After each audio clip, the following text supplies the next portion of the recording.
Good morning, everyone. Thank you so very much for coming. I appreciate you giving up such a beautiful day. If some of you are staying for the afternoon session, perhaps you want to take your break outside, sitting in on the deck. First of all, I would like to thank you all for attending and especially thank our presenters for today. They are giving up time from very busy schedules. Some are actually at a conference and have stepped out to be able to be with us. And I'd also like to take this moment to thank the Public Health Agency of Canada for the funding that allowed us to produce these webinars. We would also like to thank our partners, CHSSN, Community Health and Social Service Network, for their support with this project. We're doing a series of 4 on the impact of COVID-19 on seniors' mental health. And we're going to start right now. I will introduce the first block of presenters, which are 3 doctors.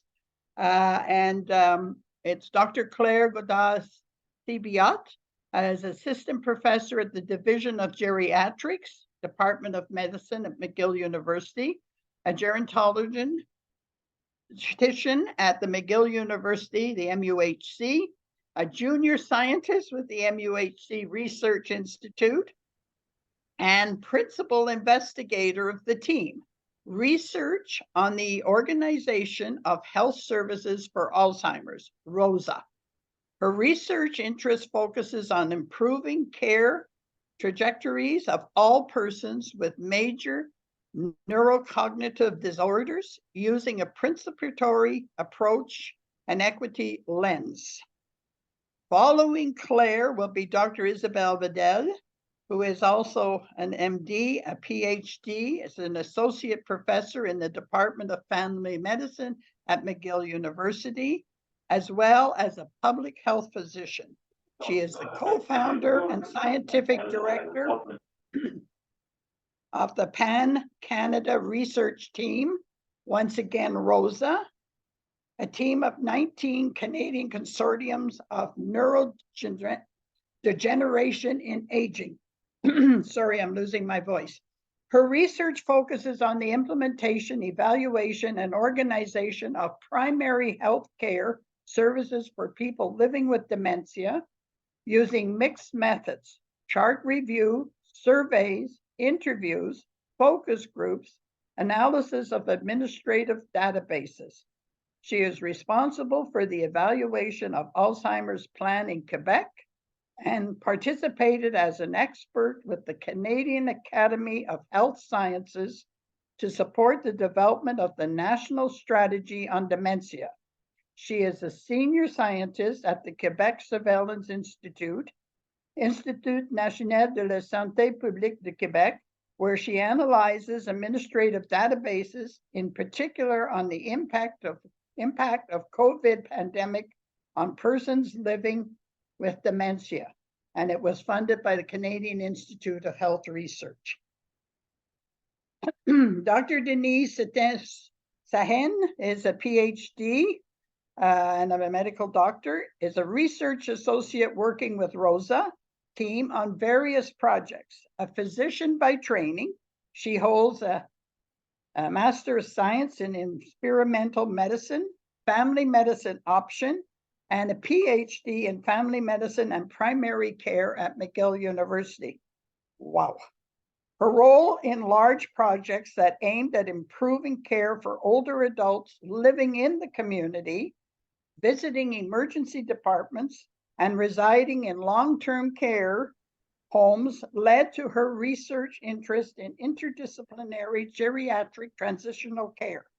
Within the COVID-19 pandemic project, she led the meta-analyses of administrative data from 4 Canadian provinces, including Quebec. Well, I'm already exhausted. I don't know how you ladies have done all this in your life, but very impressive. I thank you so very much for giving us your time. I'm very interested in hearing what you're going to tell us, how COVID-19 has impacted on healthcare service delivery and people experiencing dementia and their caregivers.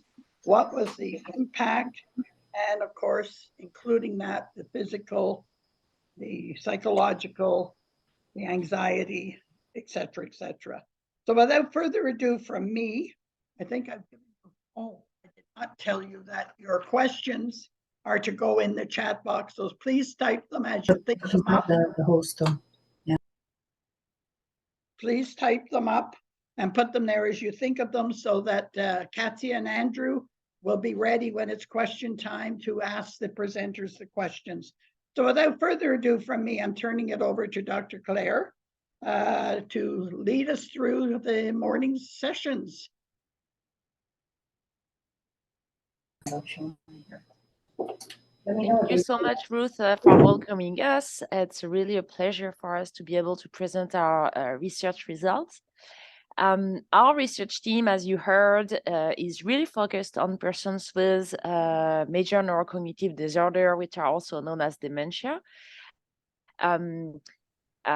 There are multiple reasons why we chose to focus on persons with dementia, but among all, actually, there is one that is important to us, is that the fact that persons with dementia, as they are in situation of vulnerability, are most likely to fall into the cracks of the system. So to us, what they experience, actually that they will show us where our system has weaknesses and problems.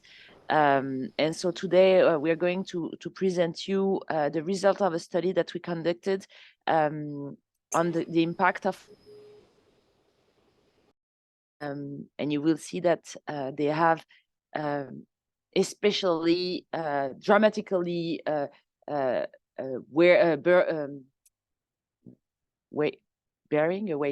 bore the weight of the COVID during the pandemic.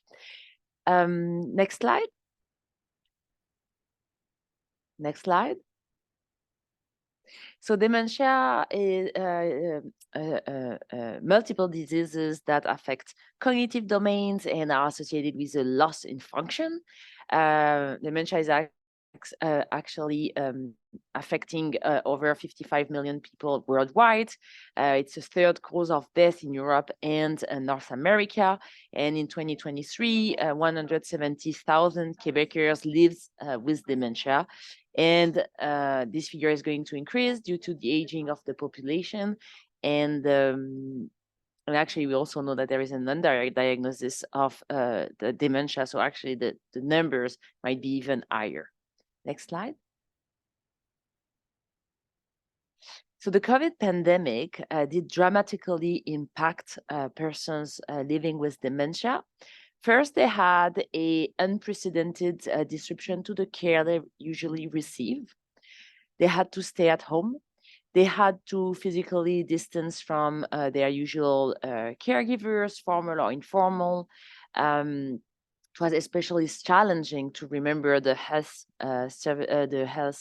public health measures, and for the care partner, that the burden did especially increase also.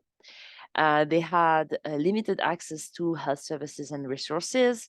Many programs actually closed. Home care services, either patients or persons did not want people to come to their house in fear of the infection, or actually staff and health workers were redirected to other hotspots of the system. Their programs did close. There were informal directives not to transfer persons from long-term care facilities to the hospital in fear of spreading infections, and many community resources did close. And thus, persons with dementia actually have been disproportionately affected by the COVID-19.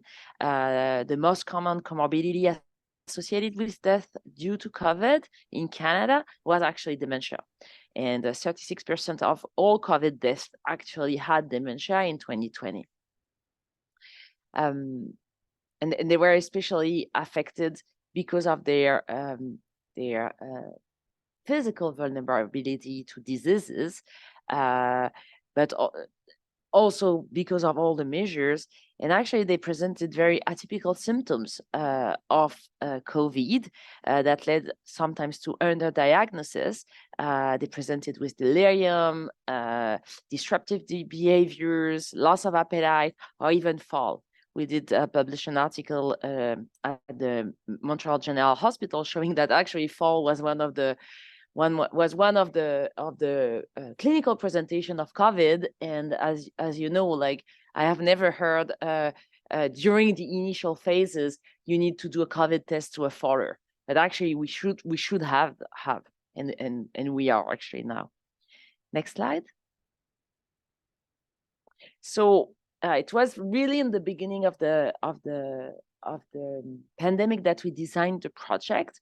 And what we thought was that we wanted to combine the power of numbers to the power of stories in order to cross-fertilize our study, to be able to share, to give numbers to the decision makers, to the Ministry of Health, with who we are very closely collaborating, as well as the Alzheimer's Society, as well as persons living with dementia, their care partner, their clinician, managers. And we wanted to give facts, but figures, but also stories explaining the facts. So we did conduct a mixed method study, including quantitative study, where we generate numbers, and a qualitative study where we generate stories. Our first objective was to measure the impact of the pandemic on the health and social service use and mortality of persons living with dementia, both in the community and in long-term facilities. And our second objective was to understand the needs, behaviors, and experiences of persons living with dementia and their care partners towards health and social services. Throughout this objective, we were engaging persons with dementia, their care partner, decision makers, and clinicians, including the Quebec Ministry of Health. And the third phase was to integrate results of both phases of both objectives, and to produce evidence-based recommendations with patient partners, with care partners, clinician managers, and decision makers, as well as community organization, derived from our data. So to try to generate recommendation on how to better tackle next waves of the pandemic, but also how to better provide care to this population in situation of vulnerability. And in this project, we are actually 4 provinces. So Quebec, Ontario, Alberta, and Saskatchewan. And today we're going to present you the data from Quebec. Next slide. So the first objective is to measure the impact of the pandemic on health and social services use and mortality of persons living with dementia in the community and in long-term care facilities. We did extract the data from the health administrative databases. So these databases are actually the databases that are generated by billing. So each time you see a doctor is billing the visit, hospitals are also billing, emergency departments are billing. So all these data are gathered, actually, and they are called health administrative database. And we can extract this data for surveillance purposes or evaluation purposes, even though their first aim is for administrative and billing purposes. So the pro of this, the advantage of these databases is that they actually are near population, that it's population-based study. So we will have data on everyone who is insured, but most provinces actually have a policy that older persons are insured by the public system. However, as it's just billing databases, the weakness of these databases is that they don't give us detailed clinical information. We don't know, for example, if persons have a caregiver. We don't know their functional autonomy. So there are some weaknesses, but they are very good data to produce population-wide portrait. And actually, with our 4 provinces, we had over 75% of the Canadian population. Next slide. So the population we interested us on were persons living with dementia 65 years and older. We were in the public health insurance. We looked at 2019, so before the pandemic, from March 2019 to January 2020. So their services used, how much they went to the hospital, how much they went to the emergency department, how much they received home care, how much they visited their family physician, all these kinds of data. And we compared that to the pandemic year, so 2020, from March 2020 to January 2021.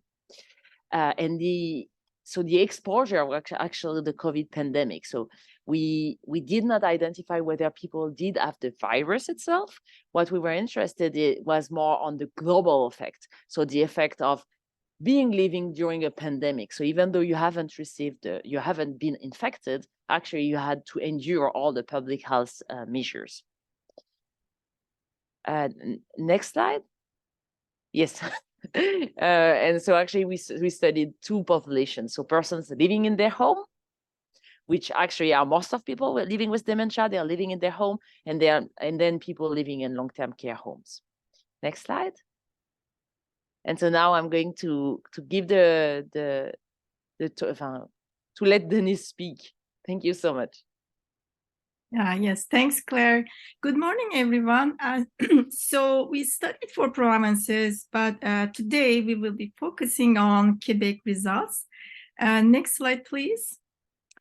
In terms of health services use, we have several indicators. For the next 4 slides, please keep in mind that on the upper bar side, we provide results for community dwelling population. So they were living in their homes alone or with their families or assisted living facilities, for example. And the bar on the lower side is for persons in long-term care homes, known in Quebec as Centre d'hébergement de soins longue durée, CHSSN. So we did analyses in 3 periods: during the first pandemic wave, the interim period between the first wave and the second wave, and during the second wave. This is a summary of change in the emergency department visits in 2020 compared to 2019. And we found that in Quebec, persons living in both community and long-term care settings experienced less emergency department visits throughout the first pandemic year compared to the previous year. As you can see, emergency department visits among community population decreased from 32 to 34%, and for those who resided in long-term care homes, this reduction was from 38 to 44%. Next slide, please. We also measured hospital admissions in the same 3 periods. You see that the results for hospitalizations were similar to what we found for emergency department visits. We found that persons living with dementia in both community and LTC settings experienced less hospital admissions throughout the first pandemic year. So the upper part, hospitalizations decreased -10 to -19%. This is a little less than emergency department visits. Nevertheless, there is a net decrease. For those who resided in long-term care homes, this reduction was between -16 to -21 compared to the previous year. Next slide.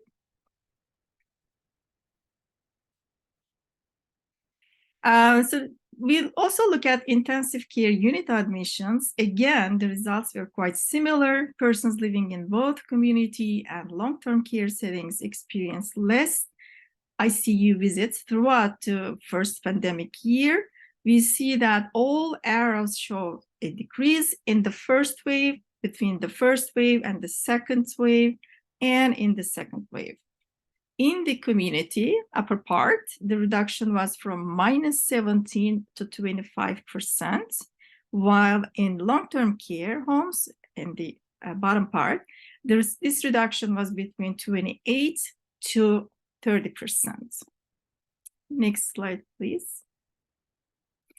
Now we will look at mortality rates. As you might have heard in the news, we had an important mortality among persons living with dementia.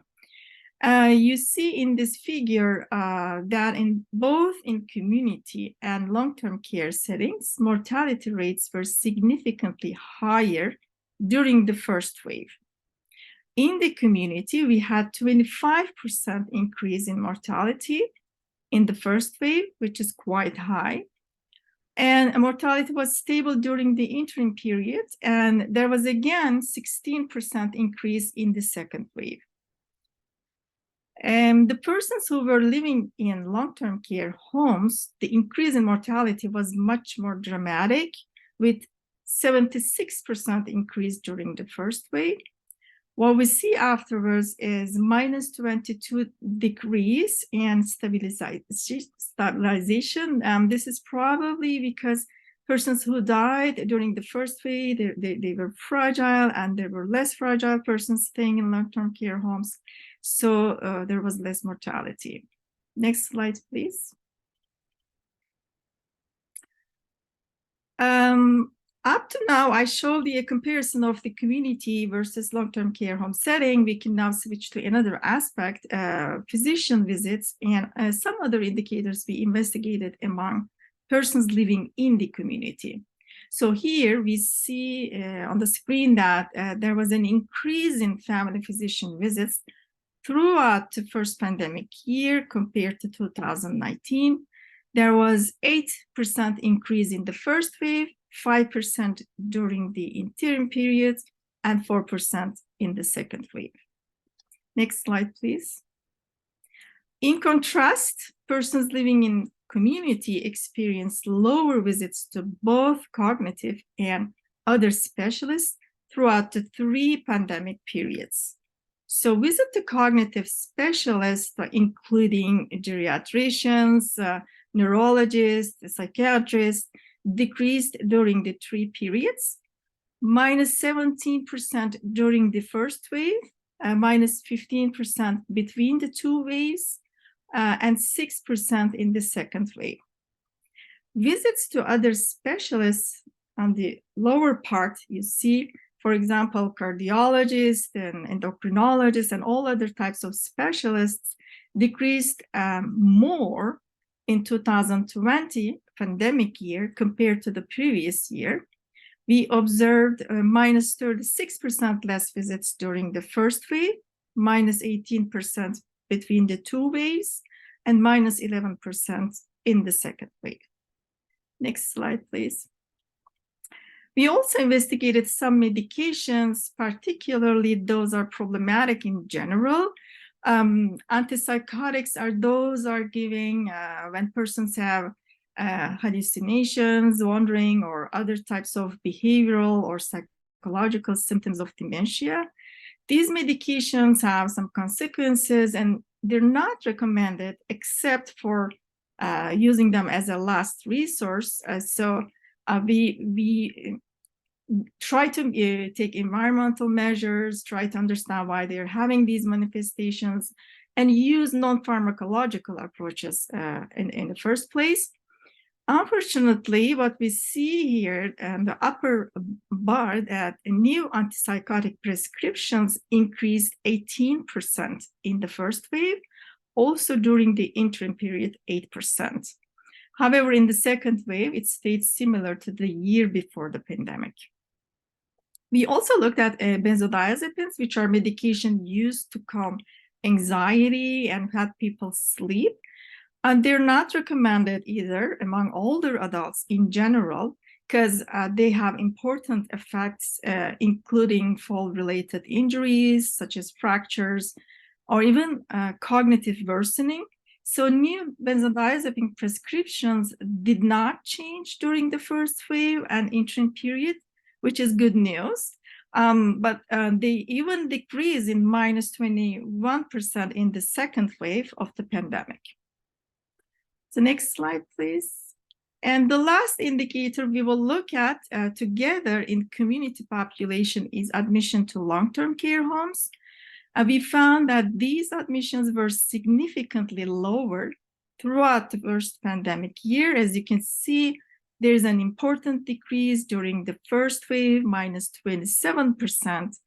It's true that, as Claire mentioned, there were many long-term care homes that did not want to admit patients at risk to prevent contaminations, etc. And also, we see a net decrease during the interim period and the second wave as well, 10% and minus 12%. So this is the end of my part. Now I would like to pass the microphone to Dr. Vedel, who will talk about the qualitative component of our study and summarize our results. Thank you. Thank you. Very happy to be with you today. So I will present the results of our study on what people experienced during the pandemic. And we interviewed a person living with dementia and caregiver who are living in the community or in long-term care. Next slide, please.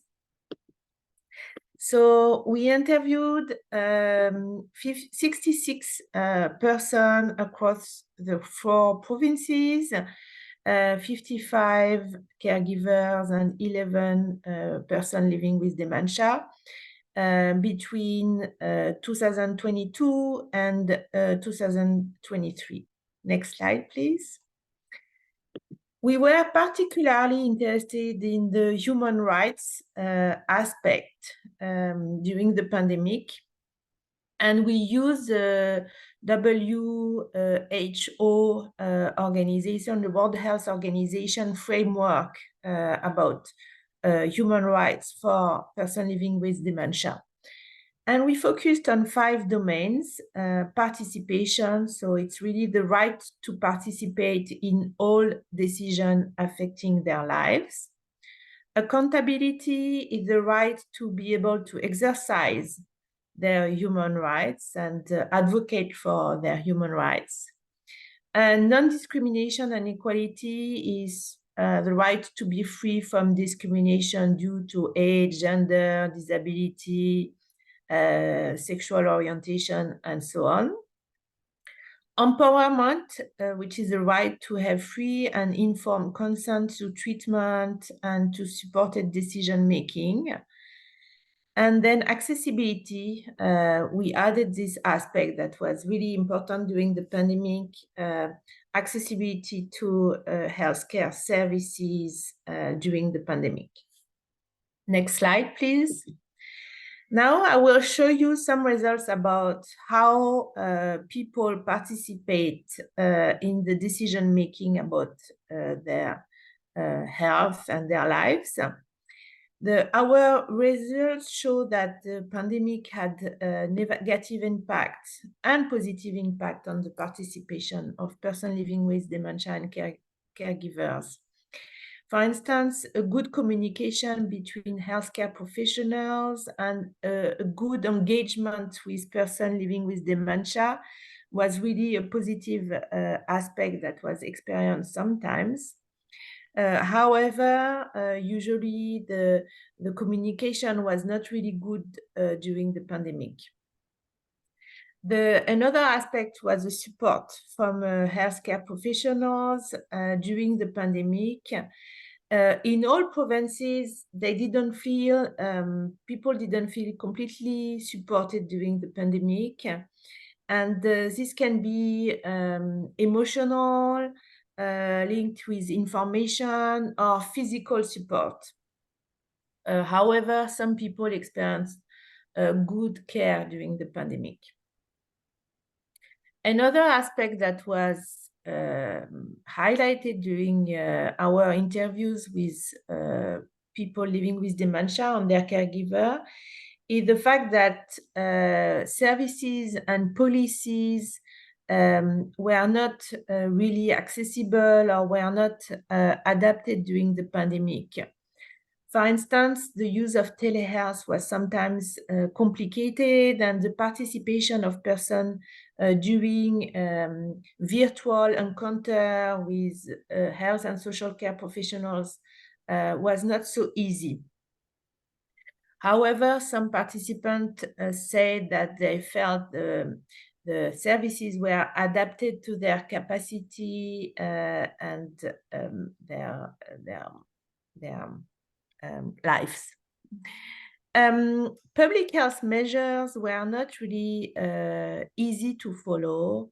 For instance, wearing masks or the distance between the physical distance required between person living with dementia and their family members or their friends and the health and social care professionals was quite complicated to understand and to follow. Next slide, please. During the pandemic, it was difficult to protect person living with dementia and to, with all the respect and dignity they require. Sometimes some caregivers explain that their burden, how they need to be involved, increased dramatically during the pandemic, and they needed to replace some health and social care services that were not available, or they needed to have a more advocate role. For instance, trying to go to the emergency department with a person and not to leave the person alone in the department, emergency department. It was also quite complicated for some caregivers to be able to visit their loved one in residential facilities or in long-term care facilities in CHSSN. They were not very happy with the fact that some rules issued, in particular early with residential facilities or in CHSSN, and they felt that they were not involved in discussing the rules. And it has like the fact that only one family member can come at a time and for a very short period of time. So it was really difficult. Next slide, please. Some of our funding highlighted the discrimination and inequality. People felt that in many circumstances, they were discriminated and didn't have access to services, and they experienced delays in obtaining some care. Next slide, please. There was some question as well about the respect to dignity and sense of respect for towards person living with dementia and caregivers. For instance, they felt that people, health and social care professionals were not completely aware of the specificities of person living with dementia and did not offer the services to this person with full respect and dignity. Some persons raised that there might be a problem with training and awareness among health and social care professionals, in particular toward the role of their caregivers and the involvement of caregiver in the care processes. Also, it was difficult to face the fact that there was some stop in services, in particular respite care or daycare, and which affected the person autonomy and their capacity to maintain their involvement, their activities. Which led to a decrease in their health status. Next slide, please. Another major aspect, and Claire already explained that, and Deniz as well, is that there was some real difficulty in access to health and social care. There was some good aspects. The fact that with the pandemic, people needed to have appointments scheduled in advance. So it was clear when they will see the physician, the nurse, the préposé aux bénéficiaires, and so on. So this was a good aspect. There was some waiting list in home care services during the pandemic, with all the problems we had with the workforce during the pandemic. Some people were oriented towards more private services, but that are too costly for some families. And the fact that the technology was not always available to them, or they were not always, they did not know how to use the technology. Next slide, please. So with all that, we want to really discuss with persons living with dementia and caregivers about all these results and see what we can do together to improve health and social services. And because the pandemic revealed pre-existing problems, you know, the pandemic, it was not, when it happened, it showed that the healthcare system was not completely adapted to persons living with dementia. So we really want to engage and discuss what can be done. And if you want to participate in our discussions with policymakers, clinicians, and so on, we will be happy to have some ideas about what can be done to change, to improve the healthcare system. So please contact us. We'll be happy to discuss that with you. So next slide. So in brief, I'm running out of time.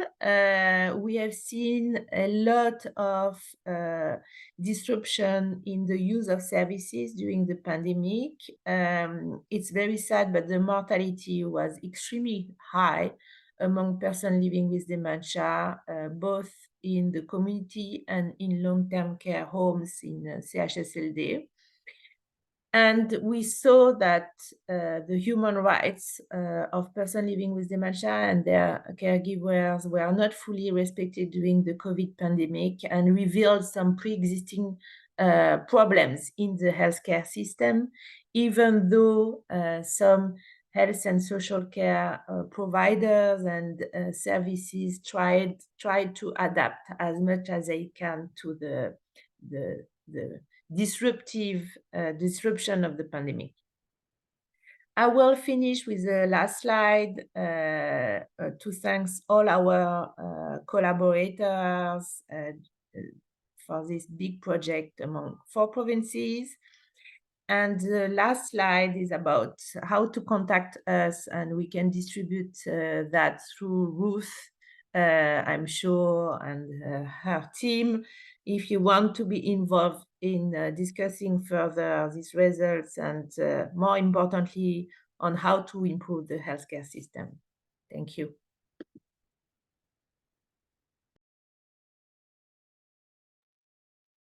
Ruth, you're muted right now.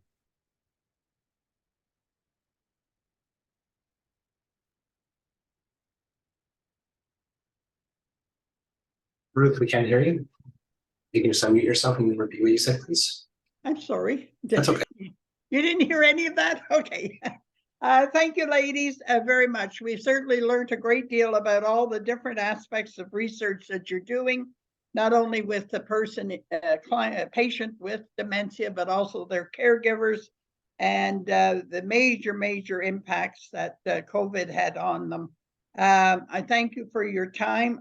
Without further ado, because we are running late, and want everybody to stay and hear Dr. Paula Lanvin, who's going to talk about isolation, anxiety, and depression.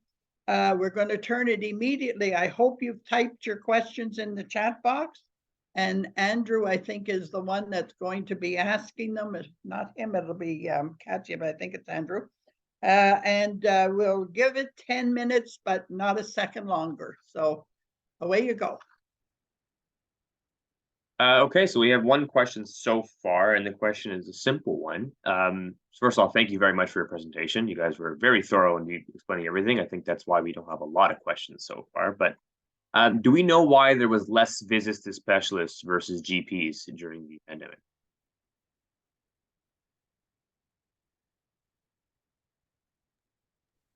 Any one of you ladies? I can try one. So we are, it's a really good question, and we want to explore more this aspect. So it seems that family physicians turn to virtual visits more rapidly than other specialists who might be completely oriented towards hospital care, because it was chaos in the hospital and everyone was managing what's happening in the hospital. So, for instance, I have a testimony from a colleague who is a HIV specialist who do not know anything about older persons, and he was directed towards the older person unit to manage what's happening in the hospital. Contrary to family physicians who are in the emergency department, some of them are doing some hospital care, but some are working exclusively in the community and were able to provide virtual care to their patients. Okay, great. Thank you. I actually have a question I want to submit. I noticed through your research, you analyzed the first wave, the interim period, and the second wave. Is it just a lack of data that's stopping you from going to the third, and I think we had a fourth and fifth wave, or are we prepared? And now we're potentially going into another wave right now. Do we know anything about, since the second wave, what are the trends? So there are studies at the population level for all the population done by our surveillance system at INSPQ, Institut National de la Santé Publique du Québec. But for our own study specifically on persons living with dementia, as we wanted to understand what are the underlying problems in the healthcare system, it was enough to focus on the first and the second wave. But that's a good question, and we might look at the seventh, eighth wave now, but we have not done that yet. Okay, thank you. And then two more questions just came in. Were telephone consultations helpful in these cases? So what people said during the interviews is that yes and no. Sometimes it was better than nothing to have access to your GP and to talk and have a follow-up. And some people appreciate the fact that they didn't need to go to a clinic where they can get the disease. You don't want to be in a waiting room where all people cough and you are there, you are fragile, you don't want to catch the disease. However, it was also complicated for some persons to switch to a telephone call or virtual, like Zoom call with their physicians because of the technology, and you are not. Sometimes they have hearing problems, visual impairment, and they were less comfortable in having this type of interaction with their GP. Last question, I think, and we'll have to make it a fast answer. Okay, I'll do it. Someone asked two questions, so I'll join it together, and then I feel like we're grising Isabelle. So if Deniz or Claire want to jump in, feel free to jump in here. So was there data on medical visits to patients in long-term care centers? And then were efforts made to track people who did not have family doctors? Another one from the same person, kind of add on to that. What happened to the people on the provincial GP wait list? So what happens if you didn't have a family doctor for the purposes of your study? So we have another, I jump in and feel free, Claire and Denise. I don't want to monopolize the, the Zoom. We have data with another study about people who do not have GPs, which is a big problem, as you know, in Quebec and in many countries. But we didn't specifically look at that for this study on the impact of COVID. But that's another work we are doing. And we do not do specifically a study on physicians who are intervening in long-term care settings within this study. Okay, perfect. Thank you so much. Ruth, I pass it over to you now. Thank you, Andrew, and I thank everybody for their questions. And ladies, once again, I thank you very much. For those who are on the line and coming back next Friday in the morning session, Claire will be back, and we're going to be talking about lessons learned, the new normal, and moving forward. So now, without further ado, and Paula, you take the time that you need, because I know your presentation is going to be extremely interesting. We have Dr. Paula Lanvin, who has a master in science. Of course, she's a medical doctor.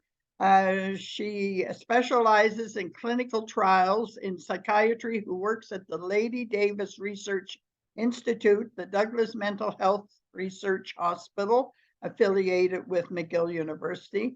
Paula research focuses in geriatric psychiatry, randomized clinical trials, technology-assisted behavioral interventions, virtual reality, Zoom, sensors, robots, also mind-body interventions such as mindfulness, meditation, sleep, exercise, and health education.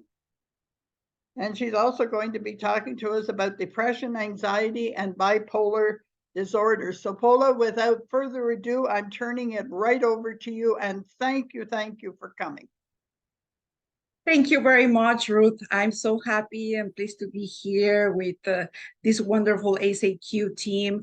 And I want to send my appreciation to Isabelle, to Deniz, and to Claire. I really find very interesting all of your results in this specific research focus that you have, which I think is quite crucial in order to move forward, right? We all are aware from our perspectives, from our personal perspectives and work positions, that there have been problems before the pandemic started, but they were shown clearly and highlighted when this came. So thank you very much for sharing this with us and for dedicating your careers to this very specific group of population that has been not served as we would like to. So thank you for that and all my admiration for your work.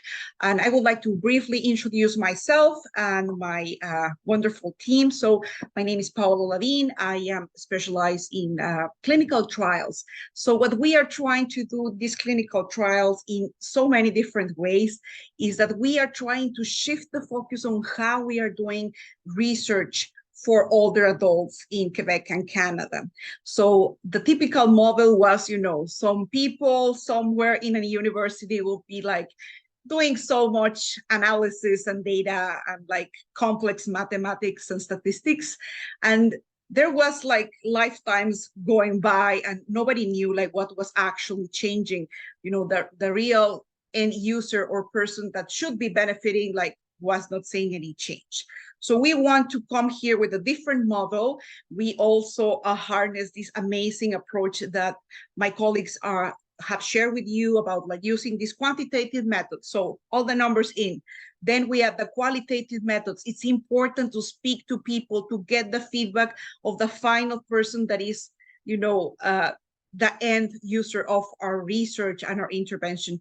And we also want to harness the importance of bringing the community in, and COVID was able to show us so many different amazing learnings. So in this presentation, one of the objectives will be like showing you that small but very important bright side that we as researchers and clinicians were able to see and to live through, and that we are walking forward to keep doing in our job. So without further details, I would like to continue to the next slide, please. So the main objectives for this brief presentation would be, telling you what is it that we are doing. And the purpose of this is that you get this take-home message of, okay, so if I have come here to this webinar, how can I connect with these people and how can I benefit? How can I get resources, information, right? What's useful for me as a person attending this session? So I will be speaking about that. We will briefly touch about certain things that we have seen in our practices and research approach with seniors regarding anxiety and depression. So what is it and what it is not, right? What sort of general myths we have heard and might be even internalized that we believe it's true or untrue. We will touch very briefly on that. We will also would like to share what is it that we learned during the pandemic, right? What was the main shifts that we adapt to in order to keep going and giving, positive outcomes to our patients and our participants in our research. And finally, what is it that we are currently working on and what can we offer you today? Okay, next slide, please. So here's a little, and believe me, very brief overview of how is it that we are working as a research lab. We are affiliated to different universities. Some of them are not shown here: University of Toronto, University of Ottawa, Queen in Belfast. We have several industry partners that bring the component of technology that we're trying to make it more accessible and useful for older adults. We are also partnering with community organizations such as SAQ and other 16 community organizations across Canada. And our team, well, we are a very shifting number of people coming here from different areas, from medicine, social work, nursing, and something that is, I would say, one of the things we're the proudest is that we have been able to train in mental health in different programs and aspects over 350 volunteers. And when I say this, many people think, oh, these are like just students that are coming here for a class. And, let me tell you that this is just a component of the group, but because fortunately we have been able to reach out to people who are retired, people who love volunteering and would like to be active on serving others, on bringing their strengths, their knowledge. So we are a very diverse group that between volunteers, researchers, students, clinicians, during the pandemic, we were almost 365 people working throughout the pandemic to deliver services for older adults, mainly in Quebec, but also with some branches extended to other provinces in Canada. So Ruth is going to be able to give you, all of our contact information, whether you like to get more information. So next slide, please. And getting back to mental health in older adults during COVID, there's no surprise for us. We all knew that, all these points that my colleagues speak on were just a way during COVID of highlight everything that was already a big challenge, especially for vulnerable populations, especially for people who were isolated, who were having mental health disorders, dementia, depression, and other comorbidities. So this was just a way that really struck on our face all the weaknesses of the system, and we were really faced to learn and adapt and do really very different things from the standpoint of clinicians, from research, community organizations. I was so happy, and I really, my love for my job increased so much when I start connecting with community partners. I think we have not sufficiently appreciated the work of community organizations, the way they are the ones putting the time, and many times it's out of the heart. So many people are just there without making, any money, because sometimes funding, how scarce might become. But they are there putting day in and day out their hearts and all their experience and connecting people to services. And we were able to create this wonderful program in which I know many of the people present today were part of. So next slide, please. Yeah, so before that, we will briefly touch what were we encountering once we sort of move. This was 2019, 2020, this transition where the pandemic started, and we start including in our research this amazing qualitative component. Let's speak in open interviews, in focus groups, in one-on-ones with the older adults. Let's get their feedback from, you know, all the stakeholders, and not keeping it just like at the level of, you know, professors and clinicians and researchers, right? So when we start opening that up, we found out that, you know, we were all the time speaking about, you know, depression and anxiety in terms of science and clinics and criteria. But we found out that so many people in the community, especially older adults, were thinking, and this is called stigma. You know, it could be social stigma, it could be internalized stigma. But many people were telling me, you know, I feel that I have low energy, I'm fatigued, I have sleep problems, I have low appetite, I don't feel I enjoy, you know, this number of things that I used to enjoy. But they were thinking that this was part of aging, right? So this is like, you know, myth number one. They think that this is part of aging, right? So this is one thing that is important just to highlight, even though there are criteria, and it's important that whenever you're having symptoms, you should think of, okay, could this be something that is happening with one of my organs, right? Could this be just a reflection of something that is not going on? Well, bring this to your clinician, right? Do not minimize it. But on the same way, don't believe this is something normal that you should just live with. Other people have shared, you know, it's because I'm, let's say, for instance, a woman, or I am more sensible. Like, this is not true. And it's important that we recognize there are like little flags, or sometimes big flags, that can let us know that something is not going as it should. And it's actually anxiety or depression, right? If we have, everybody can have, you know, a very hard day or a very hard time. But then if this is something persistent that goes across, let's say I feel low mood and other problems with eating, sleeping, my concentration, and this goes for at least 2 weeks, pretty much every single day, that's a flag that something is going on there, and it's not normal, it's not something that you should just ignore or accept. And same thing when it comes to anxiety. You know, there are so many things going on out there.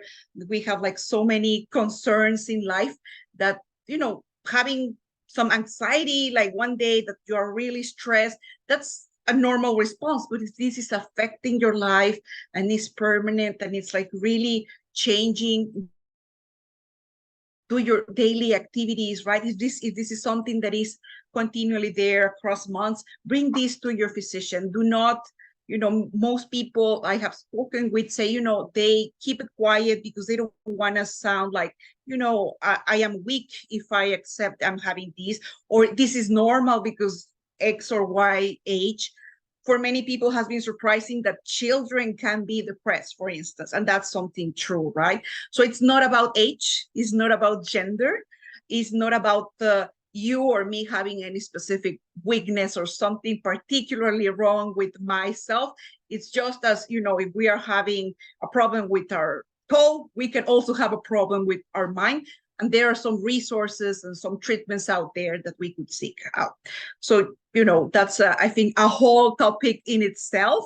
But I just want to bring it here as a reminder, because this popped up like so many times where we were discussing about, you know, COVID and a program that we've developed where we reach out to hundreds of seniors regarding their mental health.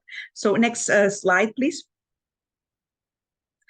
So about the reality, my colleagues in the previous presentation did a wonderful job explaining what sort of problems were identified in the research. We all went through this same storm, but in very different boats, right? So we all experienced the stress. For some people, it was much harder, especially for people who were isolated, people who were in nursing homes or were having comorbidities, and the healthcare system was not capable of responding at that rate. So one of the things that we as clinicians and researchers thought of was in this jump to telehealth, right? And let me share with you that we were kind of a bit scared. It's like, is this going to really work, right? So we were facing our own stigma, right? We were thinking perhaps this is going to be too problematic to just show up with, you know, tablets and computers and robots and sensors and try to figure out how to bring services, right? But I want to tell you that in a huge proportion, we were so wrong, okay? We were able to see that during the pandemic, we would develop these protocols to teach digital skills. I would be speaking with people in their 90s that have never interacted with a computer. And the key was, I will give it a try, right? So giving that step of, let's say, hope or faith and openness of, you know, it might or might not work, but there's nothing to lose. Let's give it a try. That was I would say, the whole difference, right? Because I had people, you know, 40 or 50 years younger who said like, no, I am not good for that. You know, again, part of this internalized stigma that because of my age, I might or might not be able to do something or learn something, right? So we developed these protocols to teach digital skills to older adults. This was done over the phone, right? Very, very friendly. We had this huge group of volunteers who were teaching older adults over the phone how to get on internet, how to get on Zoom, how to open an email, and so on. So at some point, we were able to deliver virtual reality headsets and deliver behavioral interventions to virtual reality in the people's homes. You know, these were older adults living by themselves that were able to learn on their own, like this sort of little adventure, and get a full, you know, 2 months intervention for anxiety, for stress, and so on. So the key message is, if you open your mind, things can happen, right? You can get surprised. And also the other key point is, you know, we have always to be checking on our own biases. What is it that we are just thinking that might not be true? So next slide, please. So here is, I would say, one of my favorite programs that we have developed. This was called Telehealth Intervention Program for Older Adults. Everybody loved this. I was so happy to meet so much people. This was the way I also had the great surprise of, you know, developing this relationship with Ruth and meeting amazing people that are working also on this end of health, and especially mental health for older adults. So this was a program that came up during the COVID times, where we were able to reach out and also, you know, do some data analysis on how this was working. We recruit hundreds of participants across Quebec. We were able to train these over 350 volunteers on mental health, and we had 3 huge groups of level of expertise, right? Some of them were like lay people in the community, you know, your next door neighbor who want to help, had 0 training on mental health. So we had this group of people having like some basic training, but they will be like chatting with people who were overall doing okay, but they were lonely and want to speak with someone. Then we had, you know, middle classification of volunteers who might be, you know, graduate students from social work, nursing, medicine, from different universities, or people who were, you know, having some years of experience working in community organizations, and so on. And then we had like our kind of lay people, but they were like experts in some way. So some of them were retired nurses, retired psychologists, you know, people who had many years of experience in specific fields of mental health in other countries. And they were serving, you know, clients with more complex needs, right? Social and mental health needs. So we were training all these people in different levels and pairing them with older adults depending on their needs. And we would bring, you know, all sorts of resources together, food banks, businesses, local businesses, you know, sharing plumbing or electricity, like services that would be free for older adults in need.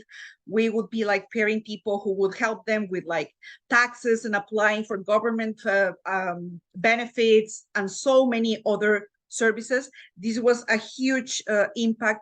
And many of the volunteers that were like calling these people every week, after the program ends, so 2 years later, they are still in touch. And I know they have developed this relationship. So that was, quite a big success, not way beyond from the research perspective, because we had some data on that as well. Next slide, please. So here are our results. We were able to see two main things. So one is that for stress, depression, anxiety, the people who were having the highest scores, so the people who were more stressed, more depressed, more anxious, were the ones having more benefit from these interactions. So we have an assessment at the beginning and at the end. So these were the people who benefit the most. And also our data show that when the COVID pandemic peaks were at their highest, these people were stable, right? The expectation was, that they could like fluctuate or have like more symptoms, and they were stabilized. And, we associate these with all this continued support week by week, between 1 and 2 times per week, that they will receive these phone calls more with a friendly approach rather than a checklist of what is needed and what can we send you, right? It was like a combination, but I would say 80–90% was like, let's be 2 human beings of whatever ages speaking about what's going on in our lives. And that has a huge impact, okay? So next slide, please. We also start delivering these virtual reality headsets to give an intervention on meditation. And it also had amazing results from 2 standpoints of view. One, from we were able to see that older adults can get to learn things so quickly that the attitude that we approach things is very important. So the intention matters. And finally, that they were able to, apply the skills that were learned in this intervention in their daily life. So that transition of I'm getting in touch with technology, but then, I don't need the technology. This was sort of like the way that it was made fun and engaging, but then I can take those skills and take it to my daily life and improve my stress management, my depression, and so on. Next slide, please. So in little pieces, I have been sharing with you what is it that we learn throughout the presentation. So we keep working on all these, pearls that we have learned. So next slide, I would like to share with you what is it that we are focusing on, the current programs that we are developing and the near future ones. So even though we are focusing on bringing technology to older adults, the core value is that we want to enhance the social inclusion and the mental well-being of seniors. And we want to bring the community. We want to leverage all the strengths. Like, for instance, we were able to offer the TPOA program in 16 languages, right? And we were able to standardize all of the protocols. So there is a huge potential for us to work with community. And this is important. This is the one take-home message that I want everyone to get in their minds. And finally, in the next slide, please, that I think is the last one. We are bringing right now a Canada-wide intervention that is through Zoom. So everybody here who are already familiar with webinars and Zoom might be eligible. Next slide, please.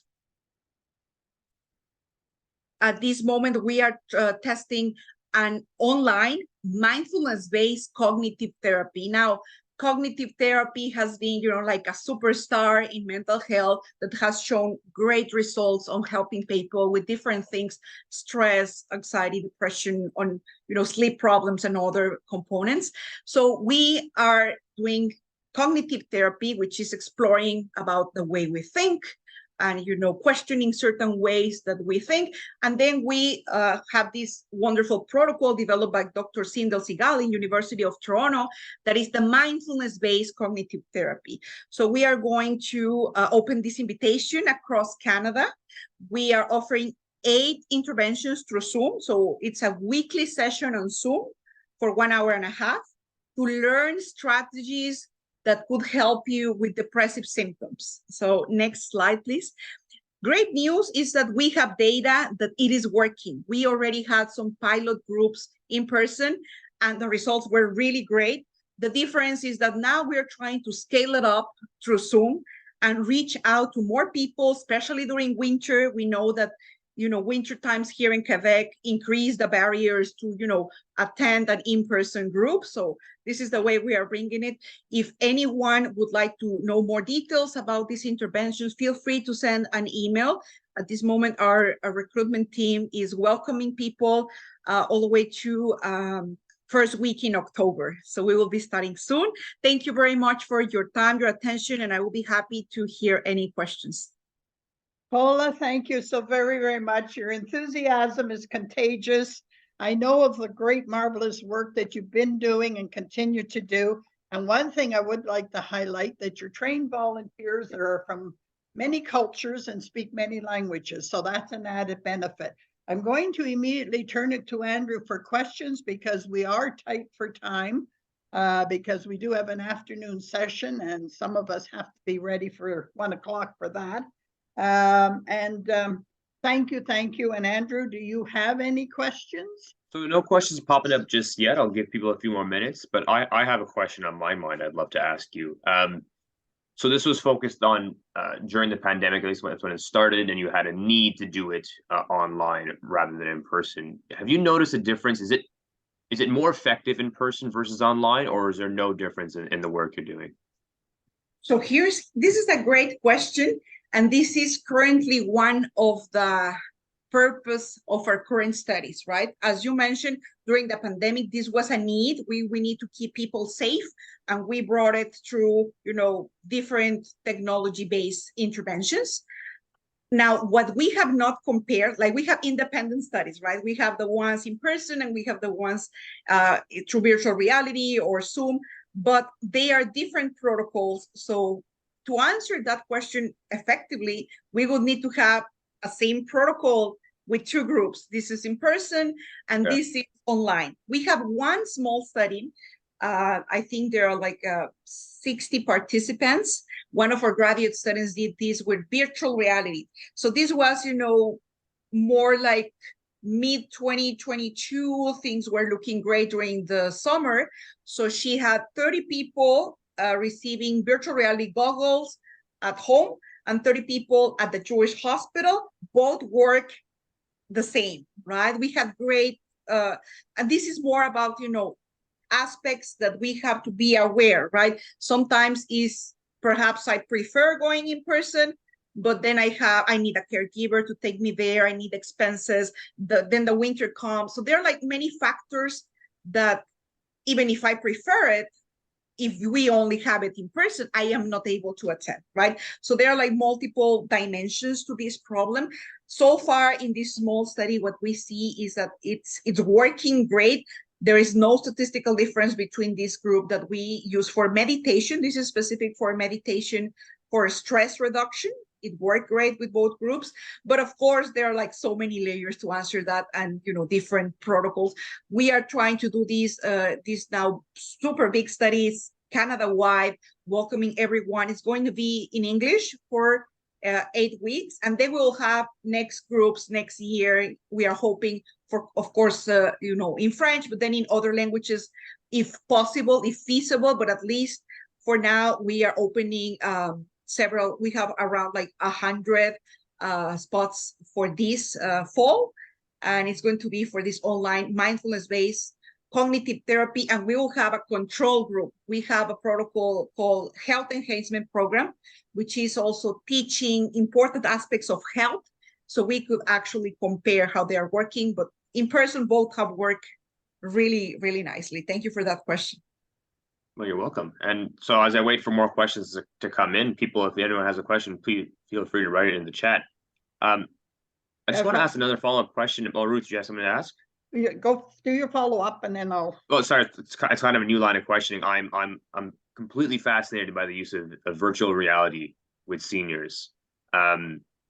you spoke about it during your presentation, but is there ever a risk of frustration that comes with new technologies in an effort to help? Does it ever cause more problems? This was actually one of the questions that we pose ourselves when we start, right? The great thing is that we were pushed, like we have to do something and we have to test it out and see how can we improve it, right? So perhaps here, this is like a little bright side, if we can call it that way, during the pandemic. The need pushes to go further, right? So perhaps in other contexts, we will have said, let's make it like what we consider to be easier, right? We push a little bit further, and we make sure to have plenty of people available, during office hours, 9 to 5, Monday to Friday. We had people that came from McGill. These were all students working in different aspects of technology. So we were very careful at saying, hey, if you are going to give it a try, but you find it like you have a little problem at any point, you will just feel very welcome to call, and somebody's going to be assisting you over the phone, okay? So, and the fact that that was just extra, it happened like organically. All this large group of students were speaking so many languages. So when older adults, especially immigrant older adults, were saying, like my English is fine, but, I feel like much more comfortable in Mandarin or Italian. And we had these particular students whose native language was the same, who could like help them over the phone and go step by step. One important aspect is that we had protocols with pictures for everything, right? So for some people, it was who were, let's say, already able to receive an email, for instance. Some people were like 100% over the phone, and they would be very descriptive. But for some people who could receive an email, we would send protocols that were like pictograms. Pretty much, you don't need to read other than the title and question, and then you're going to follow pictures. And this was so successful in terms of people's feedback of, I thought this was too complex, and I realized it's doable if I get the support. So this is on our side. We have to develop digital skills training to bring our older adults into these like new sort of services. I know that libraries across Montreal are doing a great work with this. So if you know someone who might be struggling with that and they're open to learn, you should ask in your neighborhood library, because I know many of them have programs specifically addressing this. So I think it was a great experience, and mostly very positive feedback. We didn't have anyone dropping out because of the frustration of learning the new technology, but we acknowledge that could happen, of course. We have one last question, I think, that came in the chat box, Andrew. Yep. If we can get a brief answer to it, and then I'll just wrap up. Perfect. So the question is, did you have any studies going on in seniors' residences or long-term care? Or was it mainly done with seniors in personal home? Absolutely. We actually, that was part of my job. We reach out to many long-term care facilities, nursing homes, retirement homes, to offer these programs. And I would say, I don't have the exact number, but there was a large amount of people joining the TPOA program who were reached directly to these living facilities. So we were actively looking. We knew that perhaps in this context during the pandemic and in these places, we will find people who were in the highest need of this support, and reaching out to the outer world. Like sometimes there were like really, really very difficult stories that we heard, and we were able like to reach out to very far outside our lab to make, people come together, get in touch, get the information, get resources, and so on. So it was a big component of our program during the COVID-19. Yeah. Okay, thank you. Well, thank you very much. Thanks, Andrew. And Paula, I'm so thrilled to see that attention is being paid to the mental health of seniors. Back when I was 18 years old, I worked in the geriatrics at the Douglas, which was known as the Verdun Protestant. So it's special to me. And I feel that society as a whole has paid attention to youth and midlife crisis and postpartum, but seniors have been left aside. It's too bad that COVID had to bring more attention to it. I hope that there's a push being made to have the teaching institutions, as we're teaching our nurses and our doctors, that attention is being given to this particular topic. I'm looking forward to seeing you back. You'll be back next Friday to talk about lessons learned and moving forward. So I appreciate that. I thank everybody for being so patient and staying on. And I know we've given you a wealth of information.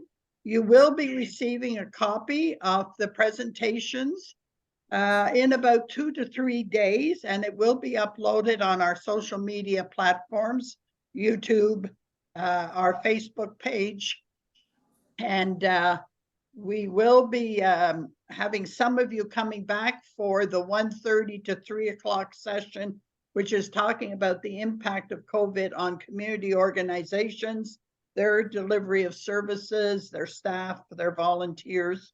But that's a different Zoom link. So we're going to be shutting this one down completely. Take your break, stretch, have your lunch if you're coming back, and we'll see you all at 1:30. Just also placed a survey link into the chat for those who have the time to fill that out, please. Thank you, Brendan. And I think it's going, has it been emailed out? I believe it's been emailed out to people as well. And it's very important to fill those out because it also provides us results for our funders in order to maintain funding, not only for Seniors Action Quebec, but for other organizations that are here presenting, because it shows that they're providing a service and reaching their targeted audience. So thank you, and we'll say goodbye for now and see some of you back at 1:30. Thank you so much, Ruth, and everyone. Have a wonderful weekend. Thanks. Have a nice day. Bye, Thank you, everyone. everyone. Bye.